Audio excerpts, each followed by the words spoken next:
Welcome everybody to Building Your Team. If you're going to be a really successful real estate investor, you absolutely need team. You'd never do all of this alone. So power team, why do you need them? What do they do for you? Depending on the different real estate transactions that you do, you'll need different people. That should be kind of obvious. So we're going to cover some of the reasons why you'll need certain people for certain types of real estate techniques that you're going to be participating in, and why you need others for different ones. Assembling your dream team takes time, you guys. Sometimes you might even start out with some really good people that end up having a change of careers, a life problem, a fraud problem. You just never know what you're going to run into. So you've got to always be mindful that your team members are the ones that you need originally, in the middle, and at the end. I have changed out many realtors. I've traded out contractors, many contractors, sadly, and sometimes property managers. So just depending on how well they're serving your needs and how professional they are. It can depend on if you keep them or not. Don't feel bad about replacing people if you need to. But remember, no matter what, you're not going to be a real estate investor alone. That's a non-option. So when you decide who you want to be using, one of the best ways to find people that are honest, that have your back, that are professional, get some good referrals. You could go to your local real estate investing clubs, ask your other people. For example, if you need a really good credit repair company to fix your credit in order to be ready to buy some rentals, then ask your loan officer, hey, do you work with a credit repair company that does a good job, that produces results? If you need a good contractor, a lot of other contractors can refer you to contractors that are friends or associates of theirs. So for an example, I have this guy who is an amazing HVAC person. He does heating, air conditioning. He also does appliances and some things like that. But I asked him one time, who do you know that's a really good plumber? Turns out his brother is a plumber. Their dad was a plumber. And so one went one direction, one went a little the other direction, but they're very simpatico in being able to fix places up for resale or going in and rehabbing rentals for turnover, like when one tenant moves out, you got to get it ready for another tenant. So that was a fantastic referral. And now I refer everybody that I know to those two because I've never had to replace them since I met them. They're that honest, that hardworking, and very integratable. So ask for referrals. Now, team members that all investors could benefit from. Let's talk about the master list for everybody. A good accountant or CPA or both. Your accountant might just do your books, your CPA might do your taxes, or your CPA might do both. Or you might have a really good tax accountant that can actually do your taxes as well. So depending on how comfortable you are with their licensing, how comfortable you are with their skills, and what services they provide, you may want one, the other, or both of those. An attorney, same kind of thing. Attorneys are not one size fits all. Even within what they do specifically, it's not one size fits all. So you will have, I have a really good friend who's married to a guy that does, what do you call it? The estate planning. So he deals with a lot of elderly people. He deals with a lot of cleanup with wills and all that sort of thing. He doesn't really know a lot about real estate, and that's okay. I don't need him to. But finding somebody that's really good at what you need. So even within a real estate, let's say that they're a real estate attorney. Some are better at contracts. Some are better at landlord-tenant laws. You just have to find what you need and see if their services and their experience match up with what you need. A bookkeeper, again, that can be outside of an accountant. You might even just use QuickBooks Online. You might be your own bookkeeper, but if it gets complicated, or let's say when it gets complicated because you're planning to have a lot of properties, right? Then it's going to get a little bit out of your hands, out of your skill level. So a really good bookkeeper / accountant, even if you use QuickBooks Online, which I do, then my accountant takes that information, helps fill in the little gaps because QuickBooks Online is not perfect. So either I have to do that myself or have that done by her. And so you might want to tag team a little bit on that, but I don't really recommend that once you get into a complicated entity structure that you do all of your own things. It kind of detracts from you focusing on your real estate business and getting really, really good at that if you're spending too much time doing your books and taxes. A personal assistant can absolutely be helpful. They can do obviously lots of things for you: return calls, screen calls, check through your emails, run errands for you, deliver contracts. There are a lot of things that the assistant can do depending on what your needs are. A secretary, customer service, same kind of thing. So where a personal assistant tends to do more things that are, well, look at the name, personal. Sometimes they're even in your house. They're with your kids. They're running errands for you to go to the grocery store or drop the dry cleaning, and not so much just business things. Where the next item, secretary, customer service, that's definitely more focused in the business area, but there can be some crossover there too, of course. And then a coach or a mentor. Coaches guide you. They give you accountability. Mentors have done it before. You might want one or the other, or again, both. So if you're looking for somebody who has done fix and flips, you're going to want to find somebody that has experience. They probably know a lot of things to do, a lot of things not to do, but definitely a mentor is different than a coach. A coach will guide you, let's just say it that way.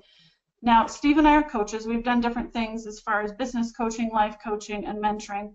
Well, if you want to get really technical, yes, we've done life. Anybody could be a life coach, right?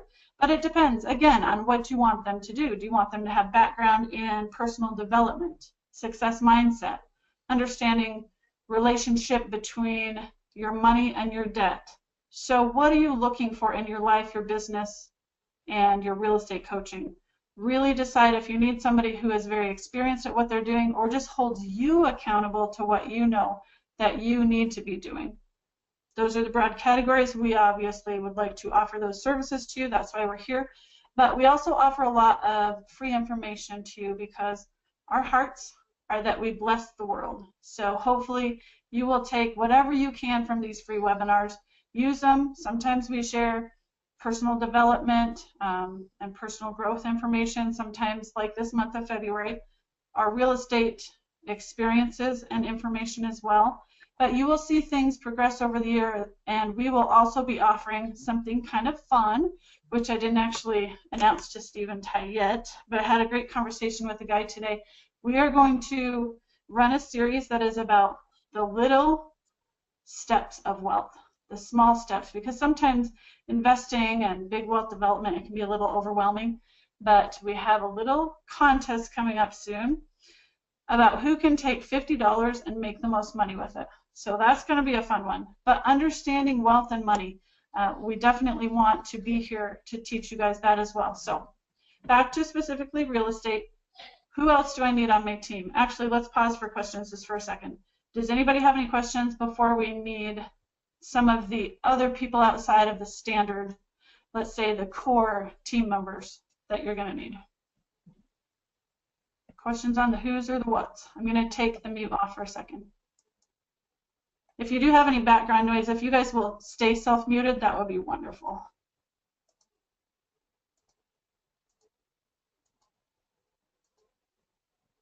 Okay, any questions at all before we move on? Steve, do you have any comments? Steve, are you there? Oh, there we go. I was muted. Hello, nice to hear you. I just kind of wanted to second what you said, and make one comment about experience. Well, we've all heard the adage that experience is the best teacher. If it's bad experience, you'd really rather someone else have it first, right? So we can fulfill that role for you in several places. We've made a few mistakes, but we've also figured out how to do some things right as well. And so, look for that kind of stuff. And when you can, it's okay to take a shortcut and use somebody else's experience to help you along the way to kind of speed things up. And that's really what we hope to be able to do for you. So, and in the role of mentor and as in the role of coach, that's kind of what our job is. But look at the same qualification when you're looking to build your team, and Yes. look for people that have some good experience behind them, and that'll also save you from some heartache later on. Yep. So let me give you guys two examples that just happened today. In one day, I've already had a need to reach out to two team members. So a gal that I am doing real estate with, she's also a licensed realtor. She has a very unique situation where someone has asked her to sell their house, but his girlfriend has been in a coma and can't give permission to sell the house. So that is a title issue. That's a really good thing to go to a title company for. Or if you live in an attorney state and want to talk to your real estate attorney about that, they can deal with title issues as well. But, you know, power of attorneys, to have permission to be able to sell places for people. I'm actually going to do a whole Facebook Live on this at some point, because I have heard so many people in a very similar situation lately where a spouse died, a parent died, there was no will in place, and it caused a lot of stress and some heartache. So in this situation where there's no will ahead of time, there's no directive if someone is incapacitated in the hospital, either from coma or being on life support, you know, these things can play into real estate even.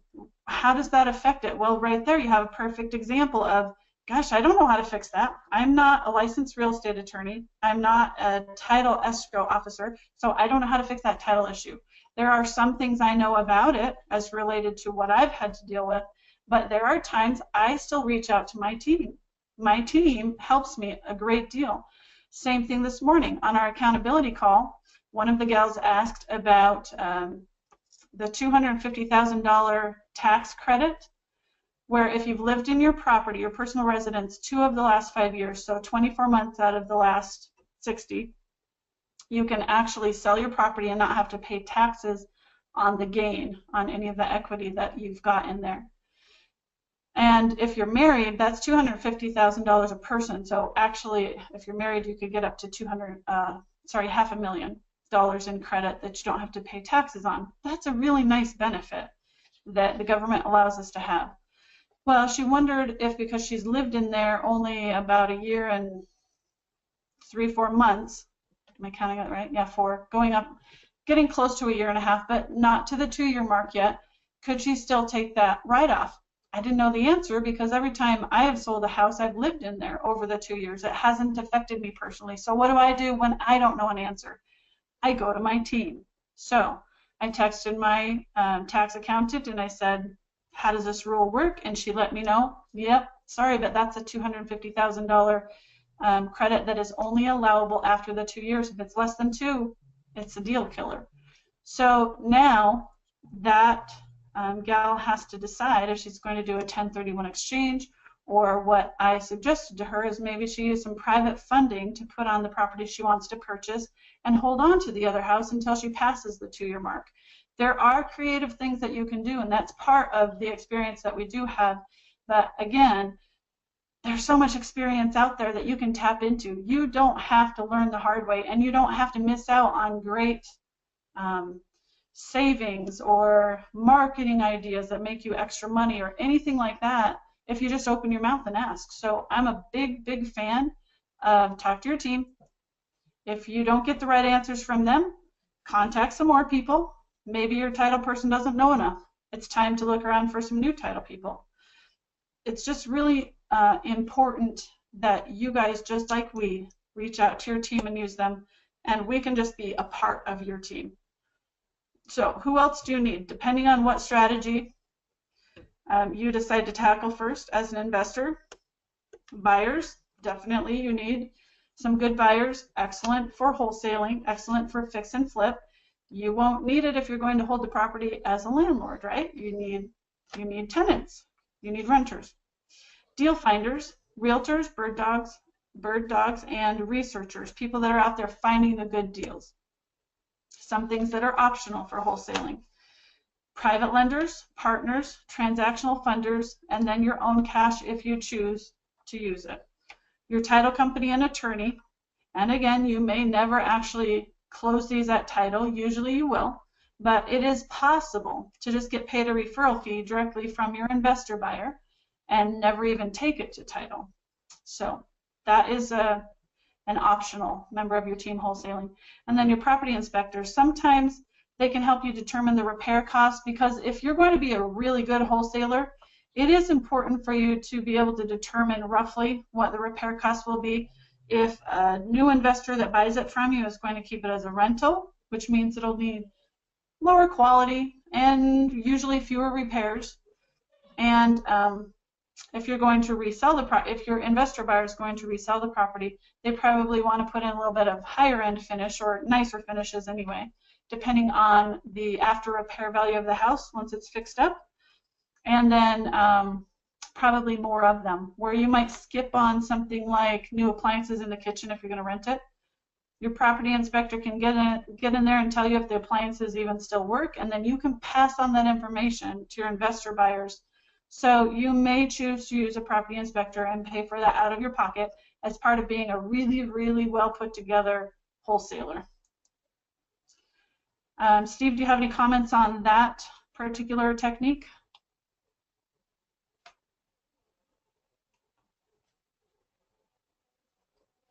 You might be muted again. I can't hear you. I was muted again. There you are. Yeah, I think you covered it well. Thank you. Okay, good deal. Lease options. Again, deal finders, realtors, bird dogs, researchers, excellent. Title companies and attorneys, if it closes, and I'll say when it closes. So let's say that you put an option on a property and you're not exercising the option for 2 years. You may not need a title company or an attorney until the near end, but at some point, hopefully, you will need them, because that means it closes. However, you can also close outside of a title company or an attorney. You don't have to have them, but if you don't go to an official closing with one, I would recommend you get a really good title report and possibly title insurance.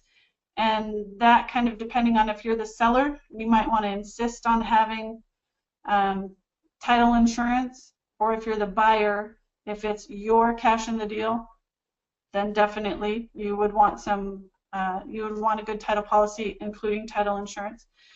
But if you go ahead and purchase that property with a regular conventional loan, the lender is going to require a title insurance policy be purchased to protect them anyway. So that one, there's a lot of variables in there depending on the who's and the what's and all of that, but in general, you probably want a title company and or attorney. Now, a lender for you, again, this is just if you're going to get a conventional loan, but also if you use a private lender, the private lender might require some of those title issues, the title report, title insurance to be completed, as well as they would often like to have a deed or a notice of interest against the property, depending on how you're financing it, how long they're financing it, and what they are nervous about.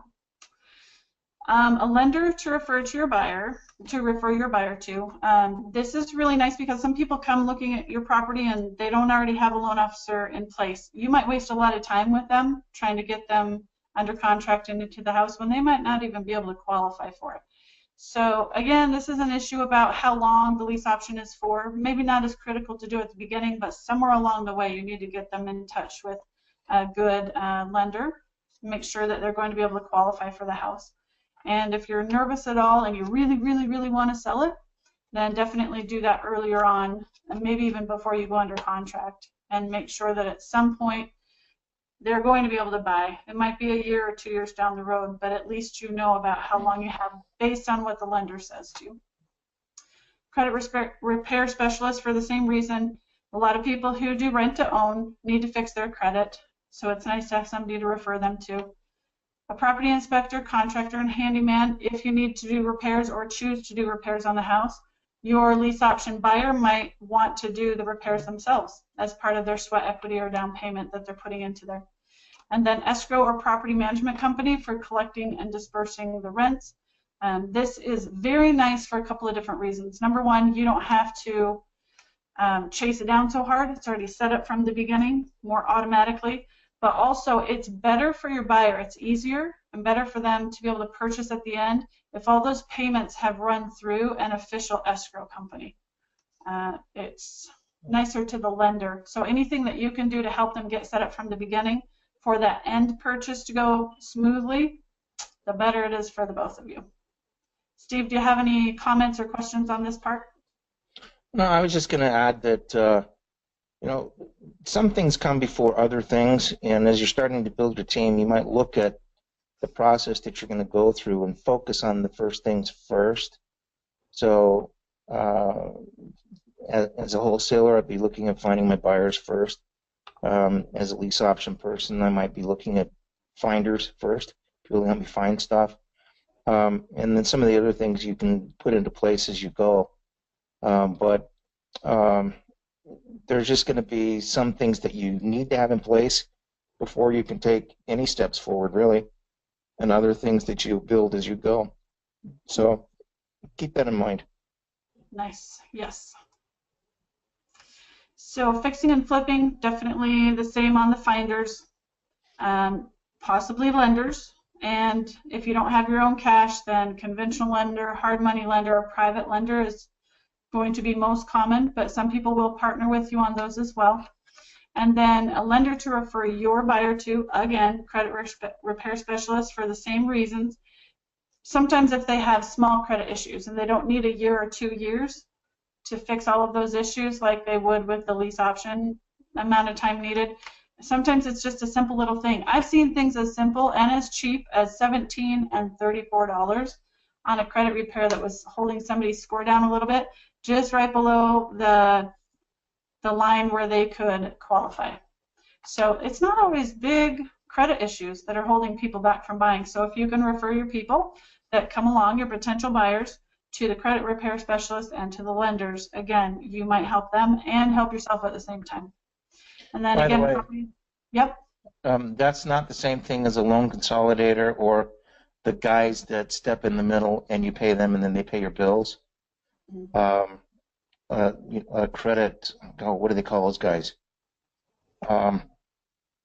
Anyway, there's some people that reconstruct your debt and then they pay off your debtors as you pay them.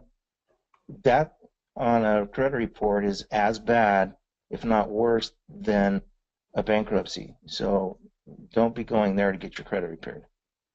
Yep. Just a side note. Yep, it is true. And I don't know the exact word. Maybe you can look it up, Steve, if you have a sec there. But I know debt consolidation companies are an official term for part of what you're talking about. And if there's something else, the middlemen people, I don't know what their title is, so maybe you can dig for us. But I have heard it is worse on a credit report. So it's better on people's morals and ethics sometimes. You know, they really feel like they don't want to do bankruptcy.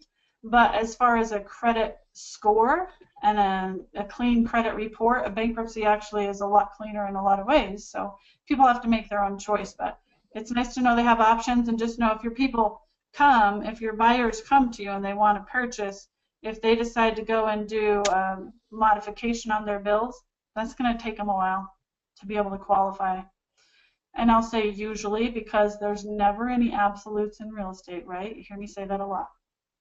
Maybe a credit management company. Okay. All right, we have a question that came in. When do you use a credit repair specialist? I've heard they actually hurt credit instead of helping it, or should we discuss outside of the webinar? What do you think, Steve? You pretty much have covered that anyway, so why don't you just finish on a couple of details on that? Okay, a credit repair specialist is different than a credit management company. A credit repair consultant is somebody who will look at your credit report, identify things that you can do, and then you are the one that takes the action on that. And they might give you letters to send and stuff like that, but you're the one that's going to be taking the action. They don't get in between you and your debtors. They don't negotiate on your behalf. They don't, you know, get your bills cut in half or anything like that. It's just straight on. Here's what you need to do. Here's the actions you need to take. That's not going to do damage to your credit report. If you go to a credit management company and you pay them, and then they negotiate a payoff with your creditors, that is what's going to hurt you on your credit report, because now these guys that they're negotiating with are having to take write-offs, and they get paid less than what was owed. That shows up on your credit report, and that's where all the damage starts to take place. So when an underwriter starts to look at your stuff and they see that you're dealing with a credit management company, that's like death on trying to get a loan. Mm-hmm. So that's the difference. Mm-hmm. There was a gal that called me today too that said, hey, I found a rent-to-own house and here's what the guy is offering, and actually it was a really good price, and he's giving a credit from her monthly payments to the purchase price, which is fantastic. He's only asking $2,000 down, which is barely over 1% of the purchase price. And so I said, this sounds really, really good. I like that. But here's the caution I gave her. Do not wait till the end of that 2 years to go out and get your credit fixed. You need to be doing things now. And she said, well, I'm working with Lexington Law. And I said, well, that's one part of it. One part is getting some of that stuff off of your credit, but the other part of it is working with a really good loan officer that can help give you a plan. There are certain things that need to be timelined. So just like Steve is saying, hey, you know, when you're putting your team together, some need to come first. They're more important up front, and then others you can build along the way. It's the same way with credit repair. It is a process, and so is qualifying for a loan. So if you're sitting there thinking, what can I do to buy this house? All I've got to do is fix my credit. It's not exactly that simple. And that's why I tell people all the time now what I didn't understand 20 some years ago. Get with your loan officer as soon as possible. There's really no harm in getting a plan put together early, even if it just sits there. If your plan sits there for a year to 2 years and you act on it at the end because you find out there's not that much you have to do in the meantime, great, good for you. You're just prepared that much earlier.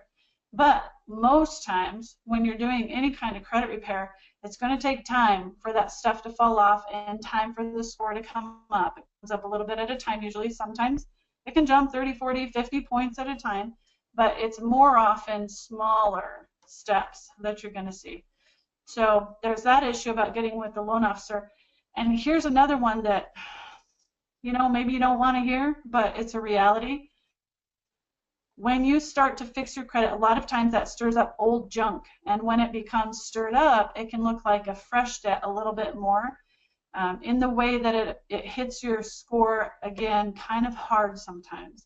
So you just want to be aware that when you start to do this, the earlier the better, again, because as you're doing it, it could drop your score more before it actually brings it up again. That's not something that the credit repair companies like to really tell you, especially if they're getting your money, and they might just tell you how wonderful it is in the end, which is true, it can be. But here's the secret that I've learned from a very smart loan officer I know. He said sometimes it's better to leave those things alone. Just let them, maybe not everything, but some things. There are certain things that you should just leave alone, not touch them, and they can be cleared up when you purchase your property. Isn't that amazing? I didn't know that for years and years, but sometimes it's better to pay things off at closing than it is to try to get them off yourself or with a credit repair company ahead of time. Again, a really important reason to get a loan officer on your team that knows about credit, knows how to bring it up, knows how to rescore. That's one thing you can ask them about, because sometimes they can do a rapid rescore right before you close. By disputing something or shifting things around brings your score up high enough you can close, and then you can work on things afterwards. So you can get some of those things cleaned up later on. It's not all critical right up front right now. Yeah, just one more thing Any along other those comments lines. to that, Steve? Yeah, just a couple of thoughts. So oftentimes, if you were to call up a lender or somebody that you owe money to, a creditor, and you try to get them to do something for you, sometimes they will, sometimes they won't. They're much more likely. When I was a loan officer, we would call in behalf of our client and say, look, we're trying to close a mortgage loan, and this deal is holding it up. And Yeah. they oftentimes would really go out of their way to help us do something along those lines, to have a credit line closed, for example, or to have a credit line updated and reported as paid as agreed, kind of a thing. And sometimes they'd just be willing to pull something off, just because we were asking them, not not their client or the guy that borrowed the money. And Mm-hmm. so you might look at that sort of thing, and that doesn't cost any money. Credit repair guys, Mm-hmm. you'll pay out the wazoo to get stuff taken off your credit report. So first step is to go to a loan officer. Let the loan officer tell you what needs to happen, and let them help where they can help. And if they're interceding on your behalf, that's not the same thing as having a credit repair guy do it. That's totally legit, and no one's going to look down at that. It's not going to negatively hurt you at all. And part of what Christine was describing, when you do things at closing, um, they're not repairing stuff at that point, but what they are doing is paying off loan balances that are affecting the debt to income ratios.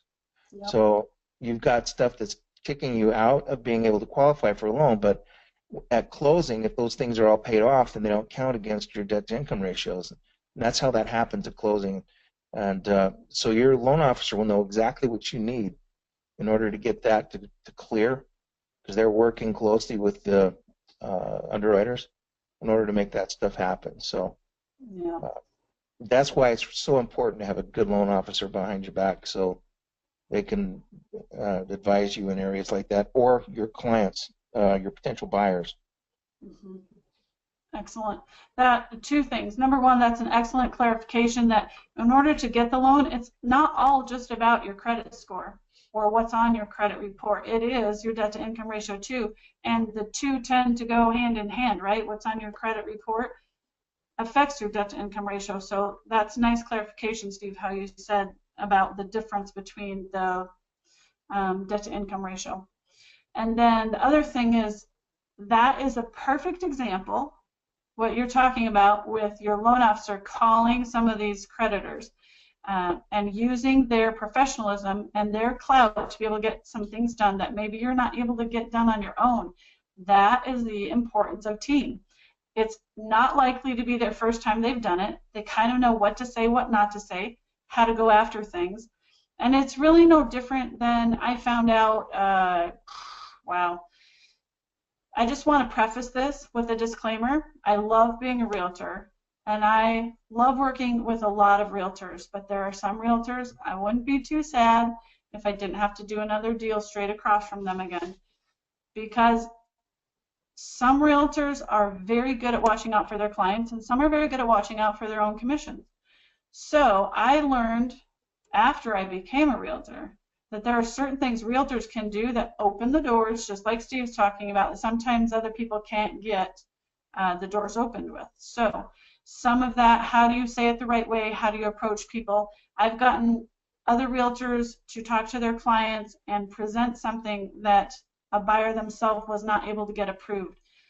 So this is where experience plays in really well. And I'm not saying, what I want to be careful about is I'm not saying all realtors can do it, but I'm also not saying that people that are just investors and are not also licensed can't get done. Sometimes you can get it done on your own. You know, we did plenty of deals on our own as well, but there are times and places where your realtors, your loan officers, your attorneys can get stuff done that you might not be able to get done on your own. For rentals, now here's where you've got a lot of the same things again: deal finders, regular conventional lenders, private lenders, partners, credit repair specialists, the property inspectors, contractors, and handymen. But also, I want to point out, your contractor and your handyman for this kind of repair, usually they can be more on what I call the lower end. So you don't need a high-end contractor to go in and fix your rentals usually, as long as they know how to fix things well. Because we're talking about rent ready. Rentals need to stay in good repair for the safety of the property and the safety of the tenants. But they don't have to be really expensive. You're not going to need a top of the line tile guy that's going to go in and give you a fabulous tile motif in the bathroom to resell this high-end property that you might be fixing and flipping. So different types of contractors and handymens for rentals. Handymens, did I say that? Handymen, sorry. Good thing my mom's not listening. She was an English major. But your property management company. Now, remember near the beginning, I said I've had to change out my property management companies. I'll just give you a little quickie on this. The main reason I changed from one property management company to another was actually because of how these last two items related to each other. At one point, after I'd been with this property management company for years and years, they decided to set up their own handyman contractor company. And so the husband kind of branched off and did his own thing and hired some other guys to run that part. Well, that makes sense for them financially, but what I found is that at first their invoices were a little bit higher than the other people they had hired before. So their handymen that they used to outsource to, great guys, did a really wonderful job on all the properties, kept the prices really crazy low. Then their prices started to go up when they established their own company. And then one day, after I had not been looking at my invoices for several months, and that's a thing, remember, to do, not to do. This is in the not do category. Don't just avoid keeping up on your invoices from your contractors, because they can steal from you sometimes, over invoice, etc. So I found on one of the invoices a water heater repair that was right up underneath my $500 in reserves. That I said, if the repairs are up to $500 in the month, just go ahead and do them. But if it's over, I want to be notified so I can approve those expenditures. And then the very next month, there was another hot water heater repair on the invoice. So I had to call them and say, what is this?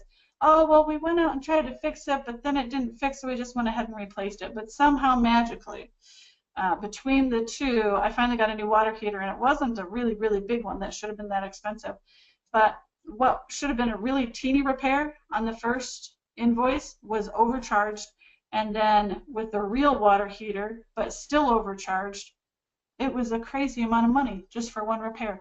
And that's when I caught what they were doing. The numbers were so blatantly high that I finally paid attention. So just that being said, make sure you watch your contractors, watch your property management companies, check for your invoices to always be reasonable. Call and ask questions whenever you have them. Don't feel like they're running your property. They're just in charge of it. You are the one that still needs to run your property, and keep your eyes and ears open. Steve, do you have anything on rentals? No, that's good. Thank you. Okay, you bet. Now, these are a little bit more on the business end, because remember, when you're a real estate investor, if you're going to stay in the business and you're not just doing one or two deals, you need to actually have a business. And fixing and flipping or doing other kinds of real estate transactions doesn't mean you're a good business owner. Part of being a good owner means you are paying attention to the books, you are keeping expenses down, you are paying things in a timely manner, and that you have people growing your company as needed. You might need a website developer, a web hosting company, an SEO expert, and a social networking expert. You might need a really good photographer, either for your properties, like your before and after pictures, or some walkthrough video tours. There are just, a lot of things that you might need. So keep, again, open to the possibility. Now, I'm not a big fan that you go out and spend all of your money and have these huge business expenses. In fact, if you know me well at all, I will always try to recommend some of the least expensive ways for you to get things done, because sometimes throwing a lot of money at something doesn't even fix the problem. So we look at all the cheap or the free options first, rule those out, and then spend money on other things as needed. But there will be some extra business things that you might do instead of someone else, even down to the basics like we covered last week in the business setup part. You might need a new printer, scanner, copy, faxer. You might need a new computer. You might need a computer, period. You might need a laptop if you're going to travel out of state and invest a lot. You should probably have business cards. You might need a new phone. You might need a smartphone so you can navigate around to properties instead of some of the really, really old phones that don't have it anymore. Need, want, it depends. What's your cost investment and what are you going to be getting back out of it? Some of those things you may need, some you may just want. but there are definitely some types of expenses, and that means team members sometimes are an expense, but they should be bringing back the value to you. So they shouldn't just be an expense without a return on investment. Steve, anything? Oh, that was good. Actually, I want to go back. Just don't take the slides backwards, but I just wanted to mention Okay. on the last slide we were talking about property management, and I just wanted to make you guys aware that we cover property management companies in depth in some of our other webinars. So if you are looking at that decision, then let us know and we'll get you some information about that. Mm-hmm. In particular, if you guys are going to do, if you're going to own any rentals, if part of what you want to do as an investor is buy and hold rentals for generational wealth, then I really recommend you take the rentals webinar. It's 6 weeks of a lot more in-depth things, in particular about rentals. And of course, you have all the time, the whole hour we're together to ask questions also. And seller financing also, I think, would tie into that, because seller financing will allow you to get into some more creative kinds of properties, and a lot of times that means you can hold them very inexpensively. So that's an excellent way to pick up some of these long-term properties, your rental properties, that will appreciate along the way while you're making cash flow also. So that's an excellent webinar series if you're considering buying rentals and maybe don't have good credit or a lot of cash of your own right now. It looks like we had a question come in. Let's see what that was. Oh, gotcha. Thanks, Liz. All right. Now, who's the most important part of your team? You are. Obvious reasons. You care more about how successful your business is than anybody else does. That's just how it goes. So you also, therefore, have the greatest responsibility to make sure that it is successful. You can do some things out of order that might not hurt you, but there are things that you might do out of order in your business and investing that could hurt you financially and even legally. You don't want that liability. So that's why we recommend going through some of the steps with people who've been there before that can say, oh, back up and make sure you get this in place, or you know what, that's not quite as important right now, do this first, second, and third. And coordinating everybody for their jobs is on you, especially if you're going to be your own general contractor on fix and flips, let's say, just as an example. You've got your flooring guy, your walls guy, your roofer, your electrician, your appliance guy, and new cabinets. So you've got these 6 people that are coming and going, and you've got to coordinate who puts in what when, because if you get the cupboards in before you get the new electrical behind it, well, then you might have to undo things, and that's an extra expense. So getting everybody timelined is going to be really important. And then you just need to make sure that you have people either checking on the property for you, or if you are, again, going to play the part of general contractor, you need to show up at that property.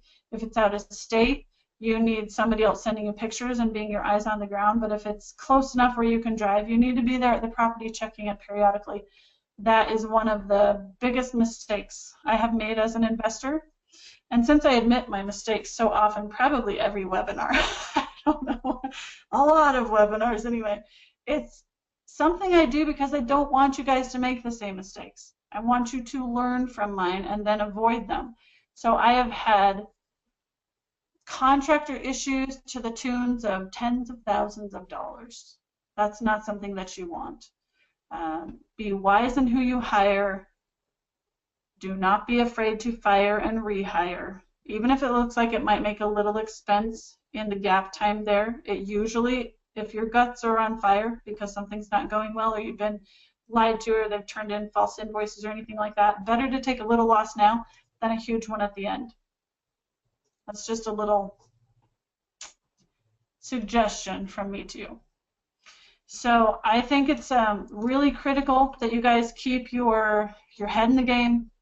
Make sure that you are paying attention to how professional people are with you. And Steve, I want you to go ahead and give any last comments or questions, and then we're going to open it up to Q&A from the audience. Well, I guess the last thing I would say is just kind of to piggyback on what you were saying. Um, Stephen Covey talks about an airplane that takes off from LA and flies to New York, and while it's in the air, it's off course maybe 90-95% of the time, and yet it's able to land where it's supposed to when it's supposed to. And the reason for that is that they put it on autopilot, and the autopilot has this constant course correction thing going on. So then when it gets off just even a little bit, it recognizes that and puts it back on course. So it's just this in and out kind of thing. Kind of you think about a steering wheel in your car. If you just held it just absolutely straight, you'd end up running into something. But you do this little, just watch your hand. It goes back and forth a little bit just to keep up with the anomalies in the road. But the point is that we're all human. We're all going to make mistakes. We're all going to do things that may not be in our best interest, and we will hire people that maybe aren't going to serve us the best. But if we can see when we're starting to stray off the line a little bit and correct that quickly, it's not going to do a whole lot of damage. If you recognize a problem but then you don't do anything to fix it, you've hired the wrong person, but you don't want confrontation, so you let it go on and on and on. That's going to cause some major issues down the road. So fix things quickly, and you'll get where you need to go when you need to get there. Mm-hmm. Excellent. Thank you.